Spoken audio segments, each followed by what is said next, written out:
नमस्कार।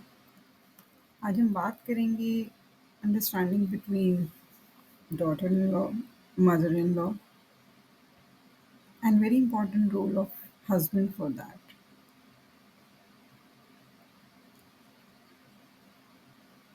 एक तो तीनों लोगों को एक दूसरे के अंदर भगवान को देखना है। पत्नी को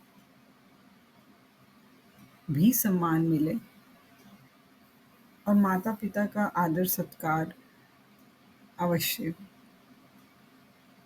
अगर पत्नी नहीं कर पाती और पति कर रहा है तो वो उसको मना नहीं करे, वो उससे झगड़े नहीं, वो कलह-कलेश नहीं करे, नहीं तो ये दुष्टता के अंदर आ जाएगा। क्योंकि पहला जो राइट है, जिसने बच्चे को बनाया, पति बनाया, वो माता-पिता का है। तो उनको छोड़ देना या उनकी सेवा नहीं करना, ये कोई ठीक बात नहीं। आप पैसा कमा रहे हो, कुछ पैसा पत्नी को भी दो और ऐसा नहीं कि माँ-बाप को कुछ भी ना दो। अगर ₹1000 हैं तो ₹800 पत्नी और ₹200 पेरेंट्स के हाथ में। This is an hypothetical example. क्योंकि हर किसी की इच्छाएँ और हर किसी की कामनाएँ होती हैं, उनको पूरा करने के लिए धन चाहिए आजकल। कल को आप अगर बूढ़े हो जाओगे और ये चीज़ें आपके बच्चे भी देखेंगे तो उनको यही आएगा कि अच्छा ओल्ड एज में तो इंसान जो है वो रोता रहता है, तड़पता रहता है, बिलखता रहता है, उनकी तरफ हमें ध्यान ही नहीं देना। हमें हमेशा उस जगह पे खड़ा होके देखना है जब हमें भी उसी जगह पर आना है, एक ना एक दिन तो बिल्कुल पक्का। अगर आप अपने पेरेंट्स को सुख पहुँचाओगे,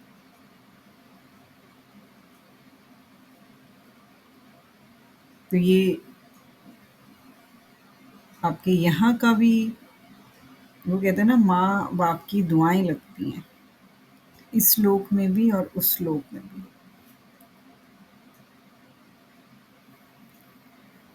कई बार होता है कि डॉटर इन लॉ के साथ बहुत ही मिसबिहेव किया जाता है, उनको प्रताड़नाएँ दी जाती हैं। आप अपनी बहू को बहू नहीं बेटी मान के चलो। अगर आपकी बेटी इस जगह पर होती तो आप कैसा व्यवहार करते? नौकरानी मानकर करते या उसको हर वक़्त इंसल्ट करते रहते, उसका अ, हैरेस करते उसको? बिल्कुल नहीं। कोई भी पेरेंट्स अपने बच्चे को दुखी नहीं देख पाएगा। तो कहते हैं कि जो डॉटर इन लॉ आती है, वो लक्ष्मी बनकर आती है। जिस घर में माँ का, डॉटर इन लॉ का, बेटी का आदर-सत्कार नहीं, आदर-सत्कार से तात्पर्य कि उनको हमेशा रुलाया जाता है, गाली-गलौज, मारना, उनको चुप कराना, उनको अलग-थलग रखना, वहाँ से लक्ष्मी जी रूठ कर चली जाती हैं। ऐसा हमारे शास्त्रों ने में लिखा है, संत समाज जो है वो ऐसा कहते हैं। और फिर वो दुर्गति होती है उस घर की, उस इंसान की, उस समाज की भी।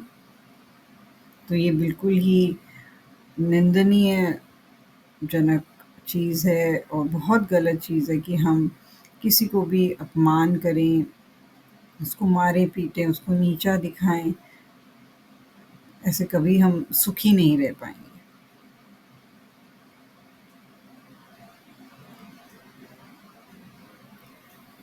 हमें क्योंकि ऊपर जो है ना, ऊपर हम बोल नहीं सकते, ऊपर हमारे कर्म बोलते हैं। मनुष्य जन्म जो है वो बहुत दुर्लभ चीज़ है। यहाँ पर कलेश, अशांति, निंदा-चुगली, गलत चीज़ें, ये सब करने नहीं। हमें हमेशा अपने जीवन में आनंदित एक उत्साहपूर्ण जीवन को जीना है। भगवान की चरणों में उनको याद करके अच्छे कर्म करके जीना है। और ये जो कुछ चीज़ें बिगड़ी हुई हैं ना कि उसने मेरे बारे में ऐसा कह दिया तो मेरा मन खट्टा हो गया। आप सिर्फ़ अपने कर्मों पर फ़ोकस करें, चाहे जो कोई मर्ज़ी बोलता रहे, चाहे सिचुएशन जैसे ही क्यों ना आए।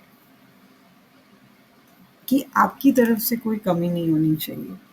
सेवा में अगर आप सेवा नहीं कर सकते हो, आपका मन नहीं मानता, तो अगर आपका हस्बैंड या जो भी कोई और उनकी सेवा करता है, उनको आपने मना नहीं करना है या उनकी सेवा में कोई मुश्किल पैदा नहीं करनी। कुछ लेकर नहीं आए थे, कुछ लेकर नहीं जाएँगे। बस अपने कर्मों का लेखा-जोखा लेकर जाएँगे, तो जो कर्म हमने करने हैं वो अच्छे करने हैं कि भगवान हम पे प्रसन्न हो जाएँ। मेरी कोई बात अगर किसी को भी बुरी लगी हो तो उसके लिए क्षमा। आई होप मैं आपकी लाइफ़ में कुछ वैल्यू ऐड कर पाई होंगी। आपको मेरी ऑडियोज़ अच्छी लगती हैं तो प्लीज़ चैनल को सब्सक्राइब, लाइक एंड शेयर करिए। Thank you so much.